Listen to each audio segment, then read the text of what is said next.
সাত নম্বর রামনগর মন্ডল এলাকায় আজ বিজেপি কর্মীদের মধ্যে দেখা গেল ব্যাপক উচ্ছ্বাস। স্থানীয় বিধায়ক দীপক মজুমদারকে ঘিরে শুরু হয় আনন্দ উদযাপন। কর্মীরা ফুল, মালা ও স্লোগানে ভরিয়ে দেন পুরো এলাকা।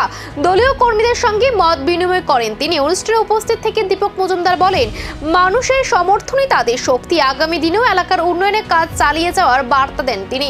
নির্বাচনের প্রাক্কালেই বাংলার মানুষ সিদ্ধান্ত নিয়েছিল যে মমতা ব্যানার্জির নেতৃত্বে টিএমসি সরকারের যে স্বজন পোষণ সন্ত্রাস এবং বিশেষ করে হিন্দু এবং হিন্দু সনাতন ধর্মের উপর যে অত্যাচার, তার বিরুদ্ধে কিন্তু হিন্দুরা এবং সার্বিকভাবে বাংলার মানুষ কিন্তু একত্রিত হয়েছে এবং ভোটের এই রেজাল্টের যে এখন কিন্তু যেটা পেয়েছে এটার ফলাফল কিন্তু এটাই বহিঃপ্রকাশ। তো আমি বলবো যে নরেন্দ্র মোদীজি এবং অমিত শাহজি যে আহ্বান রেখেছিলেন বাংলা গণদেবতার কাছে, মোদীজির উপর মানুষের ভরসা রেখেছেন, অমিত শাহ আস্থা রেখেছেন, বাংলায় নতুনভাবে উন্নয়নের কাজ শুরু হবে। সারা ভারতবর্ষে বিজেপি পরিচালিত যে সরকারগুলি, ডবল ইঞ্জিনের সরকারের যে কেন্দ্রীয় সরকারের যে বিভিন্ন প্রকল্প, সুযোগ সুবিধাগুলি বা উন্নয়নের যে কাজ অব্যাহত আছে সেগুলির সঙ্গে এবার কিন্তু পশ্চিমবঙ্গের মানুষ অংশগ্রহণ করেছে এবং সরাসরি যুক্ত হয়েছে।